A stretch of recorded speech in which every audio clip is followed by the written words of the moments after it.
Good morning to all of you. मेरी screen visible है बेटा? रिप्लाई कीजिए। Good morning. Yes sir. कल हमने किया था एलसीआर सीरीज सर्किट, उसमें रेजोनेंस भी हमने कर लिया था।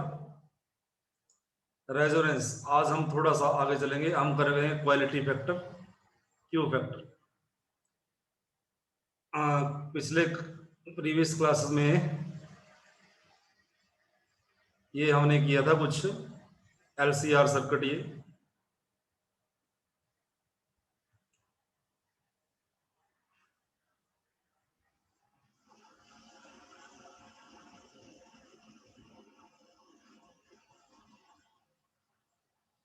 आज हमारा टॉपिक है quality factor. Sharpness of resonance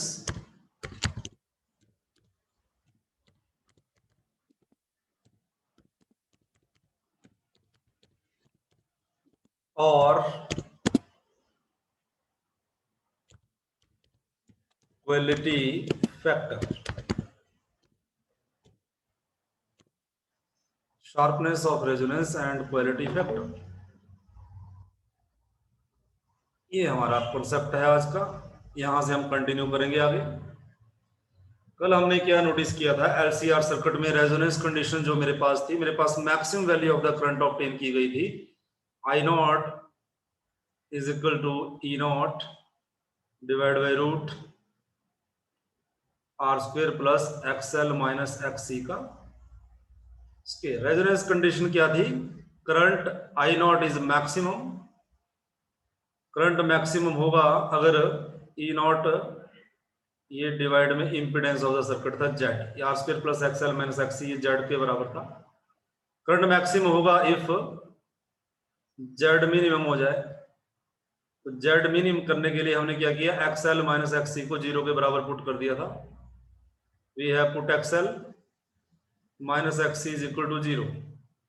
सो इसका मतलब XL is equal to XC. XL is equal to XC का सीधा सीधा मतलब है omega L. XL omega L is equal to 1 by omega C and omega square is equal to 1 by L C. यहां से हमने ये रिवाइज कर रहा हूं मैं कल का। ओमेगा मेरे पास आया था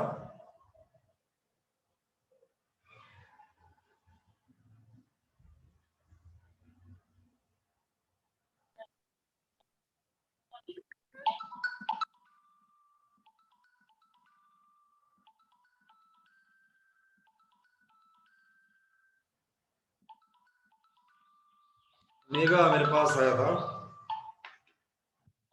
ऑडिबल हो बेटा? Yes sir. Yes sir. Taking root on both side, omega is equal to 1 by root L C. और इसको, ये कौन स्टूपिड है डिस्टर्बिंग मी?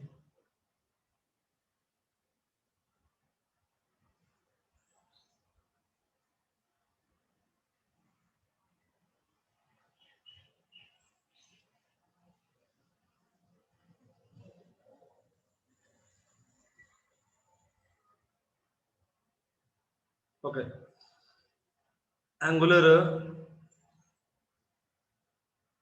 ये रेजोनेंट फ्रीक्वेंसी आई थी is equal to 1 divide by root L सी।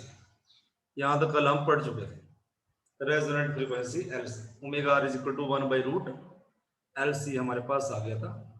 कब आया था ये? जब करंट कितना था, आई नॉट कितना था, मैक्सिमम। मैक्सिमम था आई नॉट। और उस टाइम आई नॉट की न्यूमेरिकल वैल्यू क्या थी? I naught is equal to E naught divide by, ये तो 0 हो गया तो divide by root R square बचा और ये कट गया डिवाइड बाई आर। ये था मेरे पास। अब बात करते हैं शार्पनेस ऑफ रेजोनेंस की और क्वालिटी फैक्टर, जिसको हम कैपिटल क्यू से डिनोट करेंगे इस चैप्टर में। शार्पनेस ऑफ रेजोनेंस हमें बताएगा करंट का वेरिएशन रेजिस्टेंस के साथ क्या है। ध्यान से देखना, शार्पनेस ऑफ रेजोनेंस में ग्राफिकली, शार्पनेस ऑफ रेजोनेंस का मतलब है, इसका जो मतलब है यहां लिख रहा हूं मैं, वेरिएशन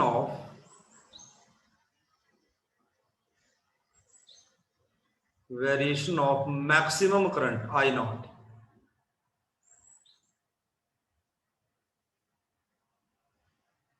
मैक्सिमम करंट विद किसके साथ वेरिएशन है, रेजिस्टेंस के साथ, इसके साथ वेरिएशन है। अब देखिए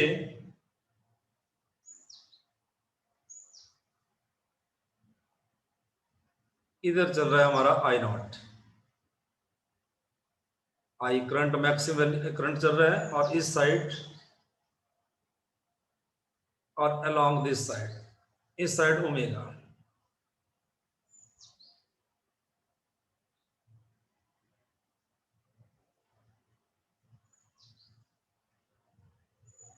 और यहां पे ये क्वेश्चन पेपर में आ जाता है।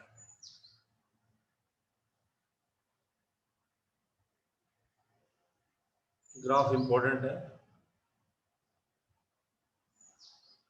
ये जो वैल्यू है करंट की आई नॉट है, पीक वैल्यू ऑफ करंट किस टाइम, जब हमें हमारी रेजोनेंट फ्रीक्वेंसी कितनी है, ओमेगा, ओमेगा। अब ओमेगा आर जो है it is equal to 1/√LC, इसमें आई नॉट तो कहीं नहीं है, omega R independent of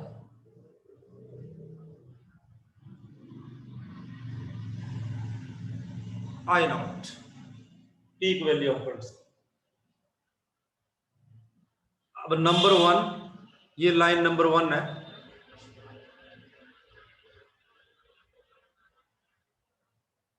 if R is low, R की वैल्यू लो है, I naught maximum, current maximum हो जाएगा सर्किट में, आई नॉट लो तो आर मैक्सिमम।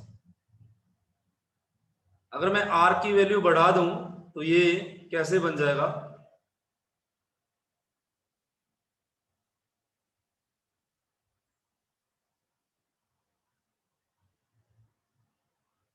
कुछ इस तरह से।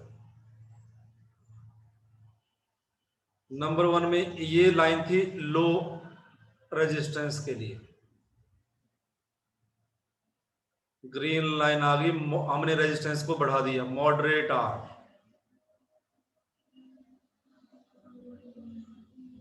नंबर 2, अगर आर थोड़ा सा इंक्रीज कर दिया जाए, आई नॉट थोड़ा सा डाउन आ जाएगा, करंट की वैल्यू गिर जाएगी। अगर मैं आर का वैल्यू और बढ़ा दूं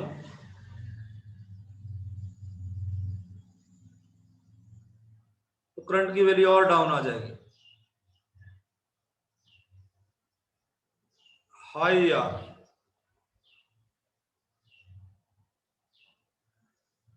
रेजिस्टेंस बढ़ा दिया, if R is high, which implies I naught falls, I naught का वैल्यू गिर जाएगा यहां। ये इंपॉर्टेंट क्वेश्चन है, पीक वैल्यू ऑफ शार्पनेस। देखो शार्पनेस ऑफ रेजोनेंस, देखो शार्पनेस की बात क्यों की गई है, क्योंकि जब करंट मैक्सिमम होगा तो ये जो हिल है, ये टॉप वाली हिल, ये शार्प है, ऐसे ऐसे आएगी शार्पनेस, शार्पनेस ऑफ रेजोनेंस।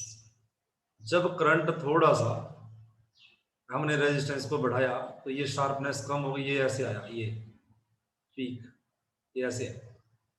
और जब करंट और कम हो गया, और कम, और रेजिस्टेंस को बढ़ाने से तो इसकी शार्पनेस कम हो रही है। मैं एक अलग ग्राफ बना देता हूं, और इधर भी शार्पनेस को समझाने के लिए।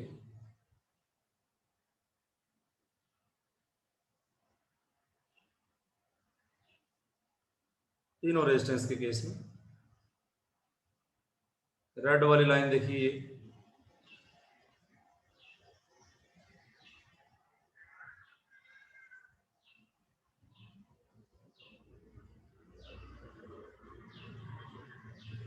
This is I not, low resistance के लिए शार्पनेस। उसके बाद मॉडरेट के लिए शार्पनेस कम होगी।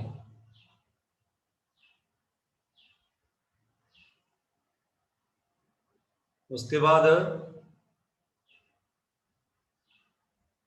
ये इसके लिए था। उसके बाद बिल्कुल कम, फ्लैट होगी, कर्वे फ्लैट होगी। अगर आर की वैल्यू को, आई नॉट क्या था, I naught is equal to E naught by R resonance के केस में, और R is equal to Z के बराबर था। आर का वैल्यू आप बढ़ाओगे तो करंट का वैल्यू कम होगा, लेकिन अगर आर मिनिमम होगा, ये मिनिमम है, तो करंट की मैक्सिमम वैल्यू होगी एट रेजोनेंस, और ये रेजोनेंस पे ही होगा। रेजोनेंस कंडीशन पे ही ये चीज जीरो होगी, तभी करंट जो है, करंट को मैं I naught is equal to E naught by R लिख पाऊंगा, अदरवाइज नहीं। This is only at resonance, at resonance. समझ में आ गया बेटा इतना? पहले ये बताओ, फिर आगे चलते हैं।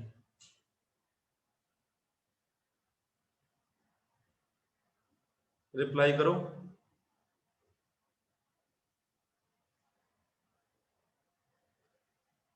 Yes sir.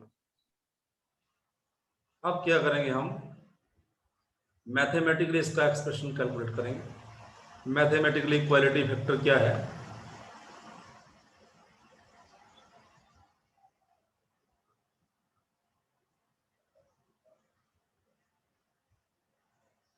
हम बना लेंगे करंट का वेरिएशन।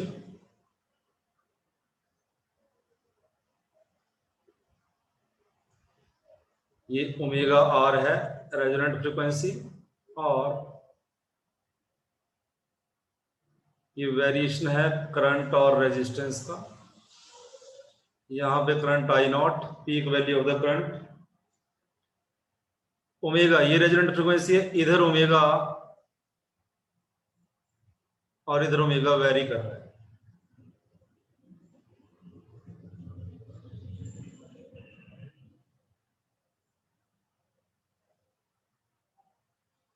अपर वाली साइड, इस साइड करंट वेरी कर रहा है। इन पोजीशन पे फ्रीक्वेंसी, ये रेजोनेंट फ्रीक्वेंसी ये है,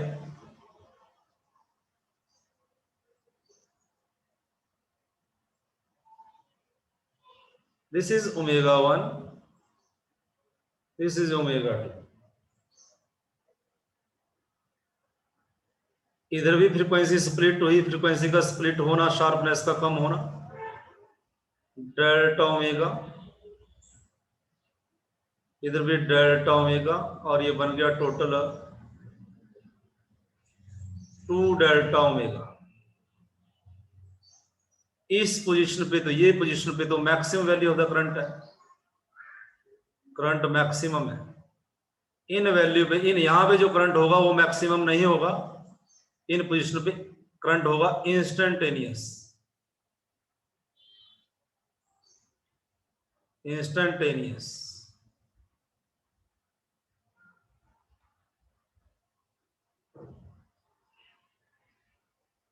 राइट। अब देखिए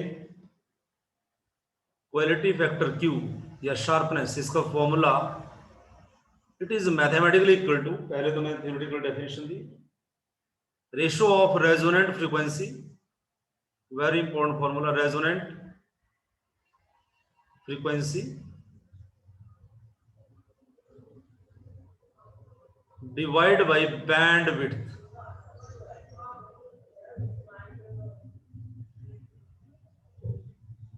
band width Q is mathematically equal to resonant frequency is omega। Band width कितनी है बेटा, ये है 2 delta omega.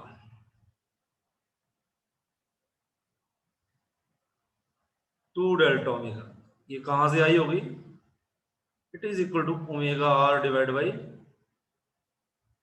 Omega 2 minus omega 1। अब ओमेगा 1 क्या है, ये है ओमेगा 1। ओमेगा 1 यहां से क्या आ जाएगा, it is equal to omega R में से डेल्टा ओमेगा कम हो रहा है, omega R minus delta omega, और ओमेगा 2 है omega R plus delta omega, ये आपको दिख रहा है सामने। और ओमेगा 2 माइनस ओमेगा 1 कितना आ गया, कर लीजिए माइनस इनको, omega R plus delta omega minus omega R, minus minus ये प्लस हो जाएगा डेल्टा ओमेगा, ओमेगा आर से ओमेगा आर कट गया, so omega 2 minus omega 1 is equal to 2 delta omega. ये इसलिए मैंने 2 डेल्टा ओमेगा, ये इसको ओमेगा 2 माइनस ओमेगा 1 लिख रखा है।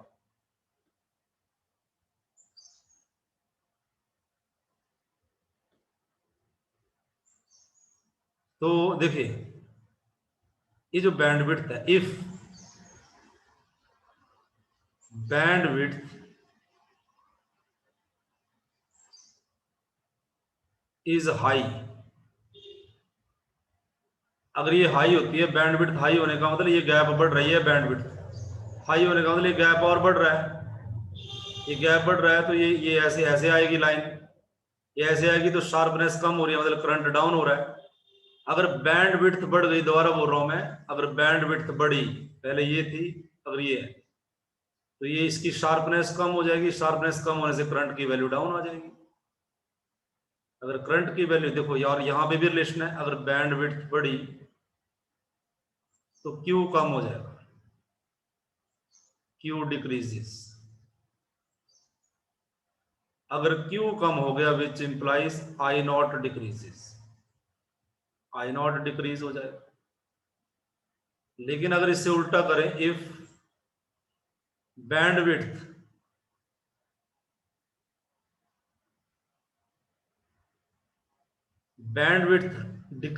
डिक्रीजेस, बैंडविड्थ ये डिक्रीज कर जाएगी, बैंडविड्थ डिक्रीज कर जाएगी, बिल्कुल इतनी सी हो जाएगी, तो ये शार्पनेस बढ़ जाएगी।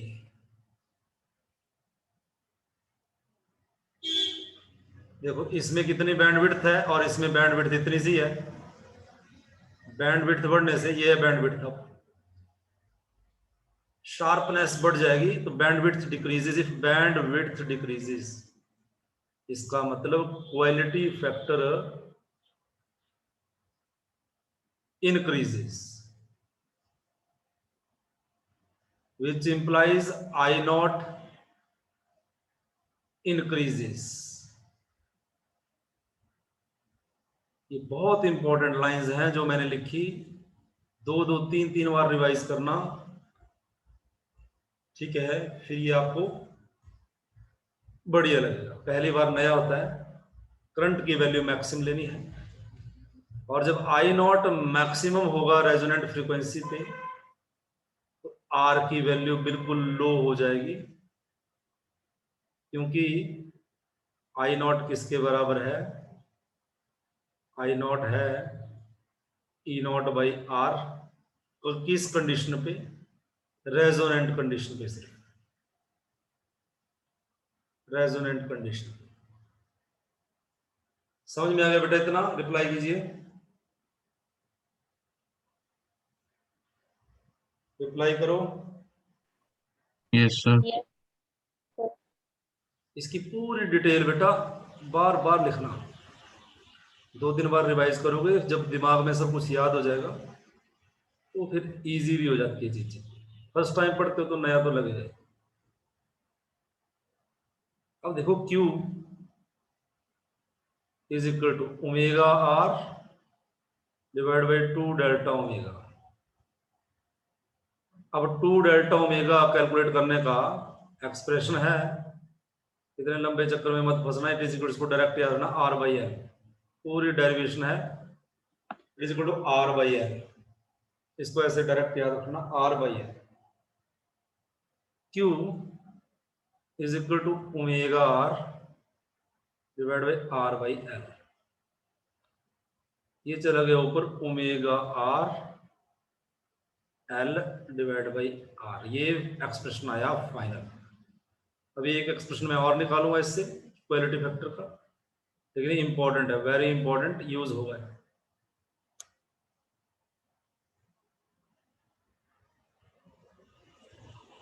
अब देखो ये क्वालिटी फैक्टर निकाला मैंने रेजोनेंट फ्रीक्वेंसी पे बात कर रहे हैं हम। I also know that omega R is equal to 1 by root L C, squaring on both side, squaring on both side. So omega R into omega R squaring करके ये बन जाएगा is equal to 1 by L C, root से square cut जाएगा। इसको rearrange करूं तो omega R L ले गया मैं इधर, L is equal to 1 divide by omega R C, ये बना लिया मैंने। समझ में आ गया बेटा? यहां तक रिप्लाई करो,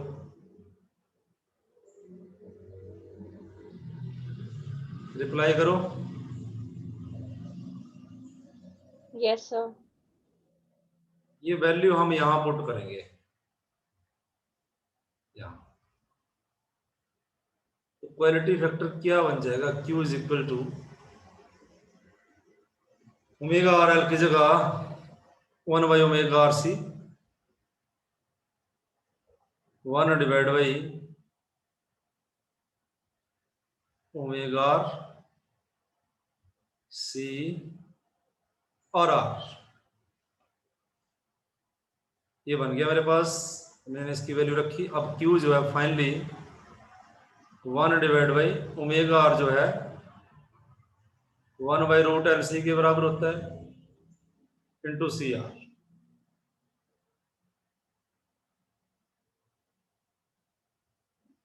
अब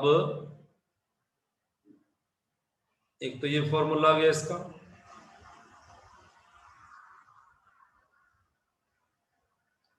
now Q is equal to 1 divide by 1 by root L C की पावर 1 बाई 2, एक सी यहां पे है और एक आर।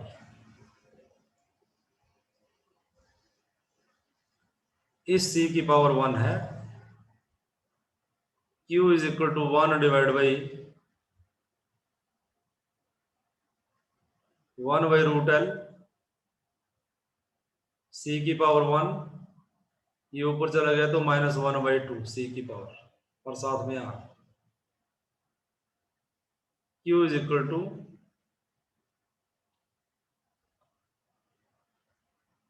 ये रूट एल को ऊपर ले जाते हैं न्यूमरेटर में,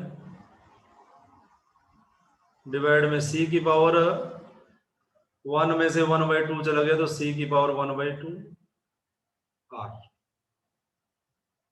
Q इज इक्वल टू, अब सी की पावर भी 1 बाई 2 है, ये भी रूट में है, हम इसको ऐसे लिखते हैं 1 by root into L by C. एक तो क्वालिटी फैक्टर का ये रिलेशन है। इससे पहले कौन सा रिलेशन आया? एक स्टार्टिंग में आया था omega R L divide by capital R, और एक और आया था 1 by omega R C R. ये 3 एक्सप्रेशन है इसके, तीनों के तीनों दिमाग में रखें, ये सब फॉर्मूले पेपर में आते हैं। All formulas are important. Reply कीजिए, यहां तक समझ आ गया? फिर न्यूमेरिकल करते हैं कोई।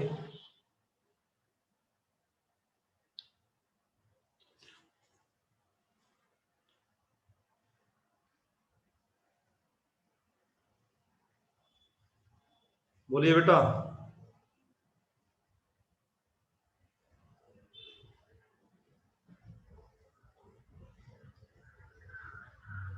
न्यूमेरिकल करें आगे? Yes sir. Yes, sir.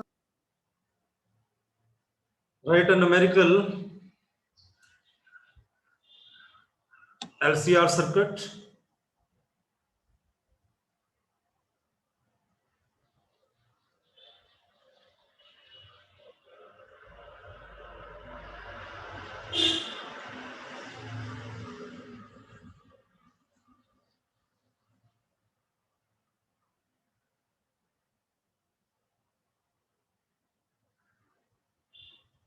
LCR,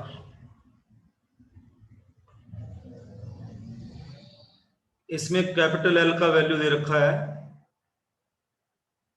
5 Henry, capacitance दे रखी है 80 माइक्रोफैरेड। इसको फैरेड में करेंगे तो 80 इंटू 10⁻⁻6 फैरेड। ये रेजिस्टेंस दे रखा है 40 ओम का, और ये इसकी वोल्टेज देखिए 240 वोल्ट। तो V root mean square value होती है that is 40 volt, 240 volt, 240 volt ये देखिए। मेरे से क्वेश्चन नंबर 1 किया गया है, find angular frequency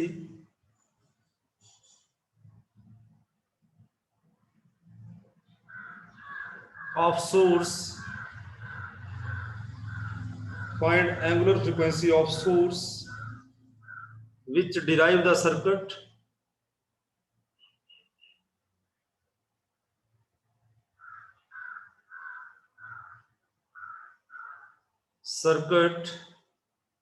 at resonance।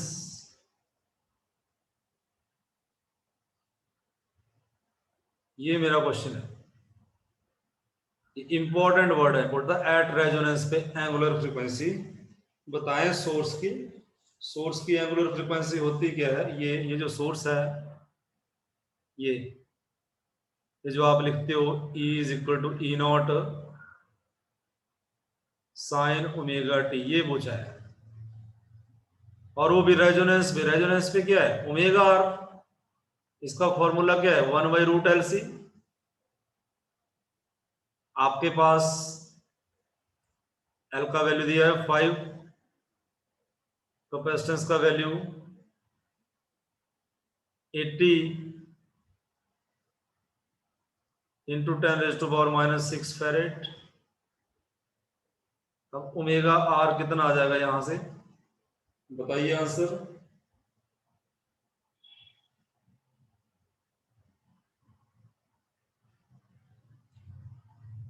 Omega are कितना आएगा बेटा? कैलकुलेट करते रहना आप, बताओ कितना आएगा, ऐसे कर बता दो, इजी है ये।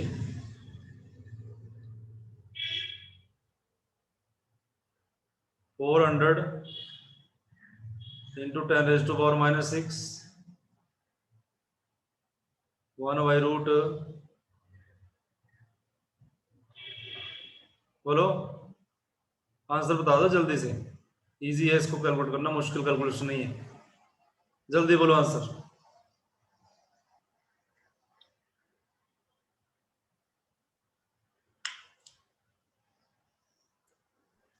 So 1/20 into 10⁻⁻3। एग्जैक्ट बताओ पूरा सॉल्व करके। इसका आंसर आना चाहिए 50 रेडियन पर सेकंड।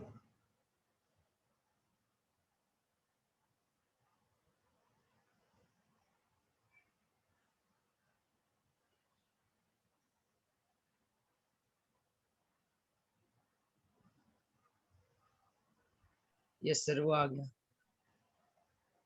नंबर 2 क्वेश्चन पूछा है इसने, find current eight resonating frequency. Current भी पूछा है।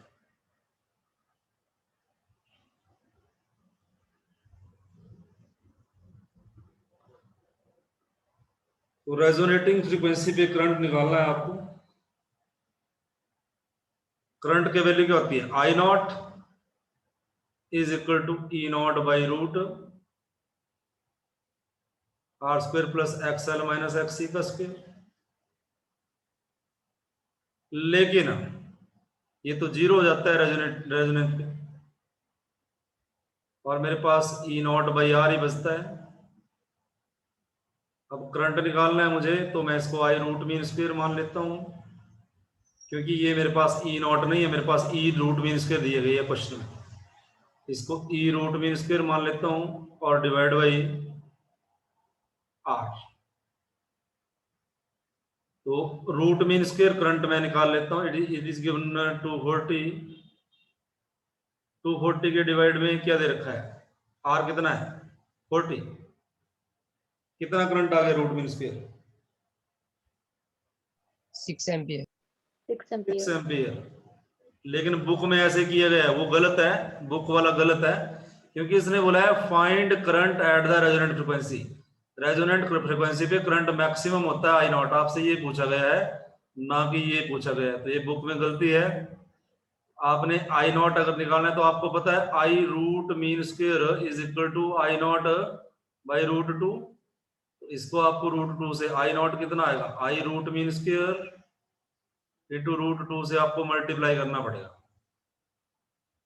आई नॉट निकालिए फिर आप, I naught is equal to 6 into root 2, 6 into 1.414, कितना आंसर आया बताइए।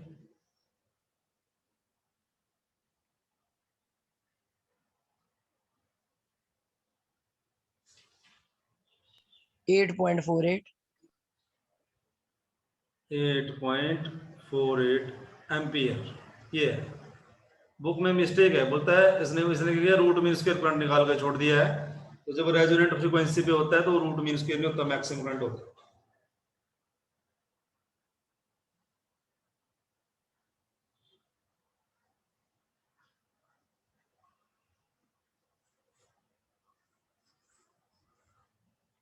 एक सिंपल न्यूमेरिकल करते हैं इंपीडेंस निकालने का। I naught, I know that I naught is equal to E naught by root R square plus XL minus XC का square is equal to E naught by Z. Z हमारे पास impedance है, Z is equal to root R square plus XL minus XC का square.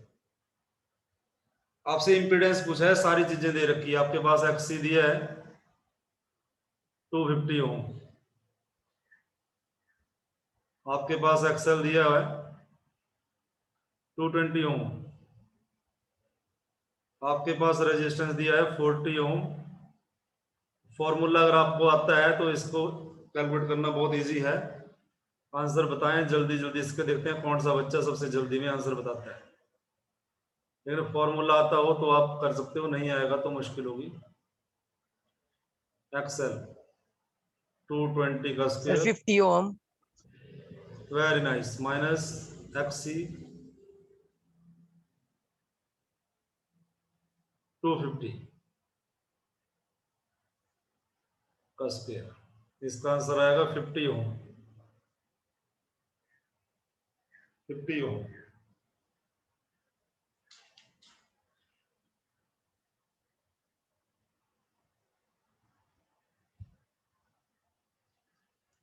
तीन minute है अभी, एक numerical और कर लेते हैं।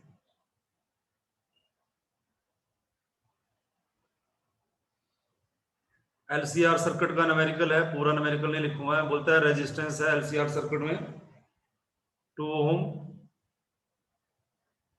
इंडक्टर है, इंडक्टर का वैल्यू है 0.01 हेनरी, और कैपेसिटर भी लगा हुआ है लेकिन कैपेसिटेंस नहीं दी हुई है। एलसीआर सप्लाई दी हुई है 220 वोल्ट, 50 हर्ट्ज। तो पहला क्वेश्चन है कैपेसिटेंस फाइंड आउट करें, और एट रेजोनेंस पे बोला है, एट रेजोनेंस।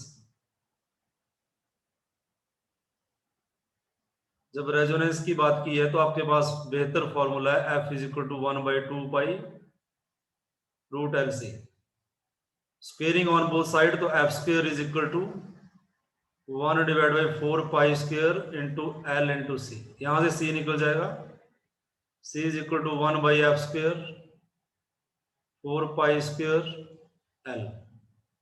कैपेसिटेंस का put all the values, 1 divide by frequency का स्क्वायर दैट इज 50 हर्ट्ज दिया उसका स्क्वायर इंटू 4 इंटू पाई 3.14 का स्क्वायर इंटू इंडक्टेंस 0.01 हेनरी। और इसका answer I have answers 11 into 10⁻⁻⁴ farad में ये आ जाएगा इसका आंसर। ये आपसे पूछा है। इसी तरह के और भी न्यूमेरिकल करें, नोट कर लो इसको, इसका आंसर ये आएगा।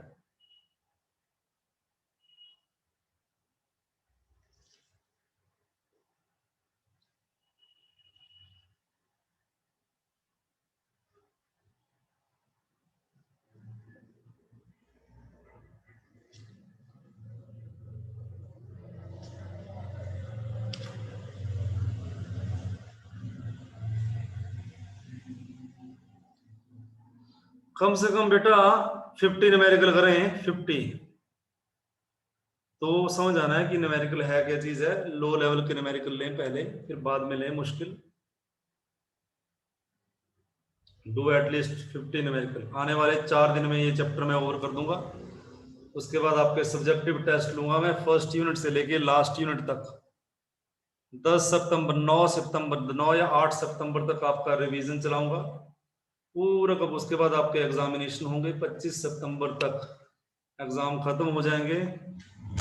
तो आधी बुक आपका फर्स्ट टर्म का सिलेबस इस चैप्टर के साथ कंप्लीट हो जाएगा सितंबर में। अक्टूबर में नेक्स्ट बुक लेंगे हम। नेक्स्ट बुक में जो है ऑप्टिक्स को छोड़ के बाकी सारा पोर्शन ऑप्टिक अक्टूबर में कवर कर देंगे और ऑप्टिक्स करेंगे जनवरी में फिर, क्योंकि नवंबर या दिसंबर में आपके फाइनल फर्स्ट टर्म के एग्जाम हो जाने हैं।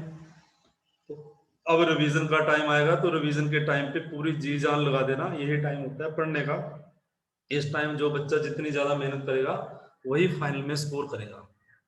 रिवीजन जितना ज्यादा करोगे उतना ही ज्यादा आपको दिमाग में चीजें रिटेन रहेंगी। फॉर्मूलेज बार बार पढ़ने पड़ेंगे, बार बार न्यूमेरिकल करने पड़ेंगे। कितने सारे यूनिट हो गए, आपको पता है सिलेबस का बर्डन कितना है। एटलीस्ट इस चैप्टर को खत्म करने के